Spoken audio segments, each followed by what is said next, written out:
وَظَلَّلْنَا عَلَيْكُمُ الْغَمَامَ وَأَنزَلْنَا عَلَيْكُمُ الْمَنَّ وَالسَّلْوَىٰ، اور ہم نے تم پر سایہ کیے رکھا بادل کا، اور تم پہ آسمان سے من و سلوہ نازل کیا۔ کیا لاڈلی امت تھی جی۔ صحرائے سینا میں ہزاروں کلومیٹر کا سفر کرنا ہے، نہ کوئی پیڑ ہے نہ کوئی بلڈنگ ہے کہ جس کے نیچے وہ سستا سکیں۔ 6 لاکھ کا لشکر ہے، 12 قبائل کا، 50 ہزار کے آلموسٹ۔ تو اللہ تعالیٰ نے اسپیشل پروٹوکول دیا وقت کے پیغمبر کی موجودگی کی برکت سے کہ یہ پورا قافلہ جو ریگستان میں ٹریول کرتا تھا تو ایک بہت بڑا بادل جو ہے نا مسلسل سایہ کرتا تھا ان کے اوپر، چھتری ساتھ ساتھ چلتی تھی۔ لیکن دیکھ لیں کیا بات ہے، بات تو بہت بڑی ہے، منی ایک بھی نہیں انہوں نے اللہ دی، جو کچھ بھی ہے تیرے محبوب کی امت سے۔ سر بات یہ ہے، ایویں تو اللہ تعالیٰ کو غصہ نہیں ہے ان کے اوپر، یہ آگے دیکھیں گے ایک ایک غلطی گنوائی جائے گی ان کی، پھر اللہ تعالیٰ اپنے عذاب کے کوڑے گنوائے گا کہ تم نے یہ کیا تو ہم نے تمہارے ساتھ یہ کیا، تم نے یہ کیا تو ہم نے تمہارے ساتھ یہ کیا۔ اور یہ صرف ایک سٹوری نہیں ہے، بلکہ امت مسلمہ کو بھی بتایا جا رہا ہے کہ جس طرح آج تم لاڈلی امت ہونا کلیم کر رہے ہو، تم سے زیادہ ایک لاڈلی امت اپنے وقت میں رہی ہے، جن میں ہزاروں پیغمبر آئے، 3 کتابیں آئیں، لیکن جب انہوں نے پیغمبروں کی تعلیمات سے روگردانی کی تو اللہ تعالیٰ نے پھر ان کی کسی رشتہ داری کا لحاظ نہیں کیا، وہ تو پیغمبروں کی اولاد تھے بنی اسرائیل، اور ان کے اوپر ذلت قیامت تک کے لیے مسلط کر دی۔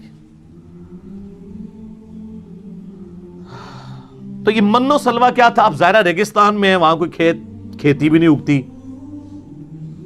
سی فوڈ بھی کوئی نہیں ہے، تو کیا کریں گے؟ رات کے وقت شبنم کے قطرے پڑتے تھے اور وہ قطرے کنورٹ ہو جاتے تھے چھوٹی چھوٹی، آپ جس طرح یہ ہمارے پنجاب میں بھی بوندیاں ملتی ہیں نا، چھوٹے چھوٹے یعنی میٹھے قسم کے گول گول دانے بن جایا کرتے تھے، تو یہ من تھا، کاربوہائیڈریٹس ان کو یہاں سے مل جاتی تھی، ایکویلنٹ سمجھ لیں آپ گندم کا۔ اور سلوہ جو ہے وہ چند پرندے تھے بٹیر جتنے سائز کے، وہ ہزاروں کے ہزاروں جھنڈ آتے تھے، وہ غیبی جھنڈ تھے۔ ریگستان میں پرندے کا کیا کام ہے؟ پرندے تو وہاں زندہ ہی نہیں رہ سکتے، وہ اللہ کی طرف سے آتے تھے اور وہ آ کے وہاں بیٹھ جاتے تھے اور وہ بڑی آسانی سے ہاتھ سے پکڑ کے ان کا شکار کر لیتے تھے۔ یعنی جو جنت کے اندر آپ نے چیزیں اویل کرنی ہیں اس کی ہلکی سی جھلک بنی اسرائیل کو جنتی خوراکیں یہاں پہ کھلائی گئی ان کو، لیکن کی انہوں نے نمک حرامی، جس طرح آج امت محمدیہ کر رہی ہے، اللہ ماشاء اللہ۔ تو اللہ کا تو کوئی رشتہ دار نہیں ہے، چاہے امت موسیٰ ہو چاہے امت محمدیہ ہو، علیہ السلام علیہم السلام، جو کوئی بھی اللہ کے ساتھ روگردانی کا معاملہ کرے گا تو اللہ تعالیٰ تو اپنے معاملات میں بہت سخت ہے۔ تو وہ پرندوں کو شکار کرتے تھے، پروٹینز ان کو وہاں سے حاصل ہوتی تھی، ایک پرفیکٹ غذا وہ کھا رہے تھے، جنتی خوراک، چھتری اللہ کی طرف سے۔ یہ سارے معجزات ہو کر بھی ایسا ہو سکتا ہے کہ کوئی شخص وقت کے پیغمبر کا باغی ہو جائے؟ اتنے معجزات اتنے لوگ دیکھ رہے ہیں، لیکن 40 دن نہیں یہ لوگ نکال سکے۔ موسیٰ علیہ السلام کوہ طور پہ گئے تو 70,000 سے زیادہ یہودی جو ہیں انہوں نے بچڑے کو اپنا رب مان لیا، اور وہ پچھلی دفعہ ہم ہلکا سا ذکر اس کا کر چکے ہیں، اور پھر ان کی سزا قتل مرتد کی سزا، ہر قبیلے نے اپنے رسپیکٹیو لوگوں کو قتل کیا، ایک دن میں پرجنگ ہوئی، 70,000 یہودی ایک دن میں قتل ہوئے۔ تو اللہ نے کہا ان کی اب توبہ قبول ہی اس وقت ہوگی جب یہ اپنے آپ کو قتل کروائیں گے۔ آپ ویسے کہتے رہے 70 ماؤں سے زیادہ پیار کرنے والا ہے، یہ ماں کی مثال اللہ کے لیے بیان نہ کریں۔ اللہ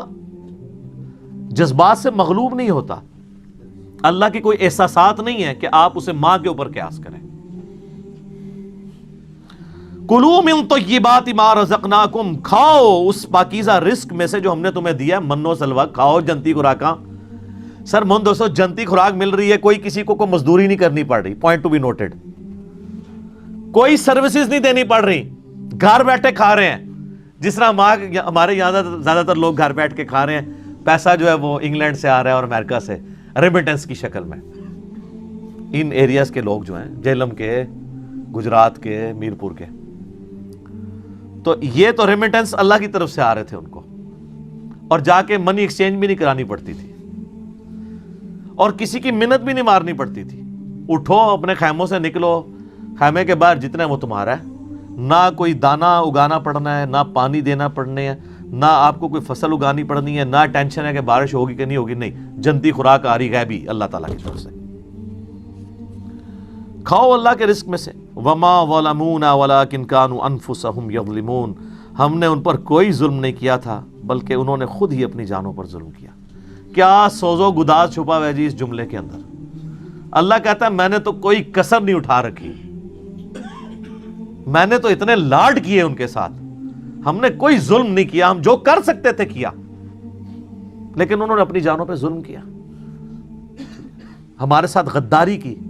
سر اس میں یہ جب قرآن نازل ہو رہا تھا نا، صحابہ کرام تو شاید اس انٹینسٹی کو نہ سمجھ سکتے، آج 1400 سال بعد ہم اس درد کو جس طرح سمجھ سکتے ہیں نا، کہ اس وقت یہ آیات نازل ہوئی ہیں، انہوں نے تو سوچا بھی نہیں ہوگا،